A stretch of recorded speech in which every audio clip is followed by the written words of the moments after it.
George Strickland for the Martial Art World, and we're here at Ron Duncan's Martial Arts Academy. And standing next to me now, it's a pleasure to be talking to this gentleman, is Professor Ronald Duncan.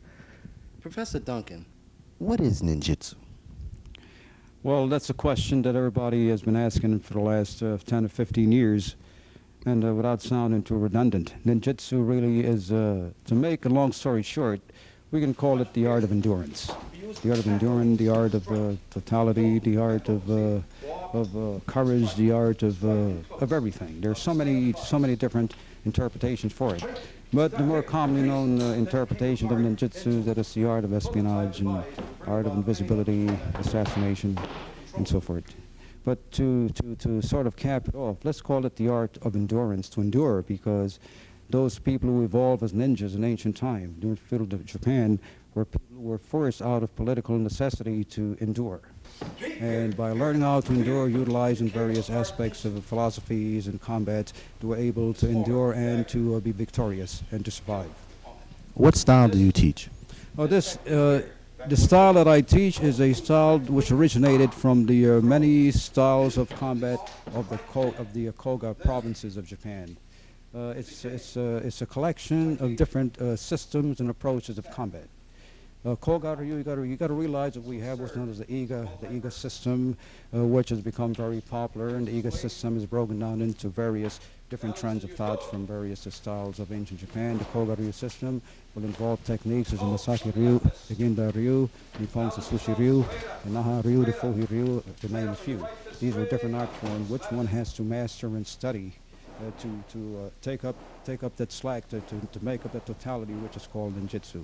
It's broken down into philosophy, as spiritual training, psychological training, physical combat, stealthy maneuvering, intelligence gathering, a whole number of things. It becomes apparent watching your class and your students work out that they have to be agile and able to move and fight from any position. That is true. The training is very varied here, not only at my academy, but people I've been associated with over the years, over the last 30 years, who have studied and trained similarly to the way that I do, that we do here. Yeah, because one of the philosophical beliefs that we practice here is that a ninja has to be able to attack and defend from any position, to hear any sound, to sense danger, a number of things. So we go just beyond the ordinary. We will try to seek out those areas which we do not ordinarily deal with, and to develop those areas to strong point and to use them whenever we have to. I noticed you were talking about the 9 lives of the warrior. Could you tell us about that? The 9 lives of the warrior are not only philosophical science, but these are concepts and philosophies which will affect modern day man, will affect man for all years to come into the future. Simply means that as not only the warrior, but a man is forced, whether he knows it or not, to live 9 different existences. Because in our day-to-day living, we come in contact with our loved ones, we come in contact with people who pay us wages, we come in contact with the elders, we come in contact with ourselves. One of the most important aspects of these philosophical 9 lives is that we come into touch with our true selves.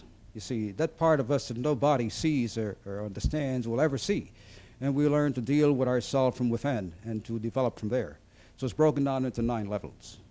For the purposes of giving support to someone that was wounded or given the appearance of being wounded for disguised purposes, for off-balancing and deceiving the opponent, or a technique of defensive combat. Okay, guy. Ready? Good. The opponent could be armed with a knife, for instance, or a sword, whatever the case might be. And this, and all of its innocuous looking appearances, could be used effectively. Come, here. It could be used here for blocking, striking, and taking down the opponent. For instance. And then it could be used in this manner.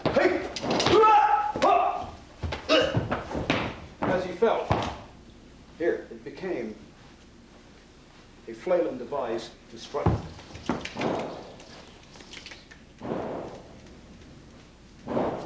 Now this same technique, do I turn around please? Utilized from the rear, became a strangling device.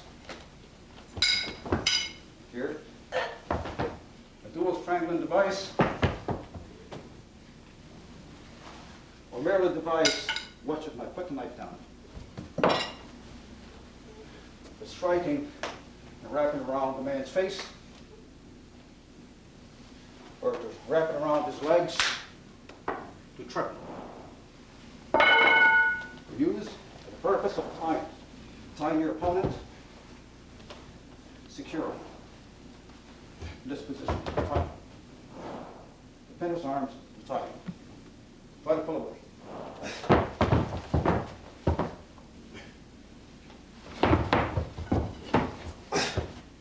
Securely in place. Okay? Yes.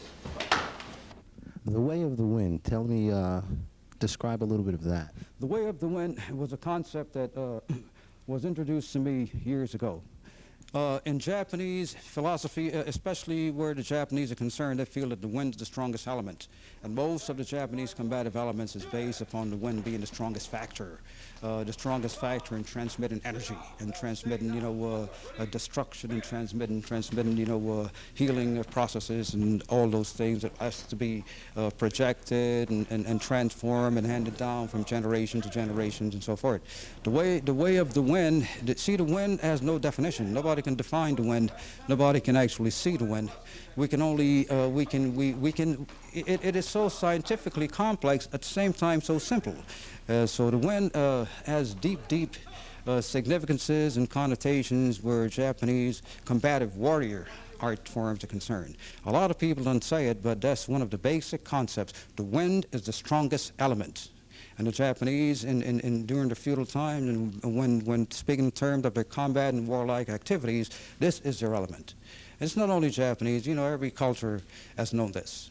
Thank you very much, Master Duncan, for having us here today. Thank you.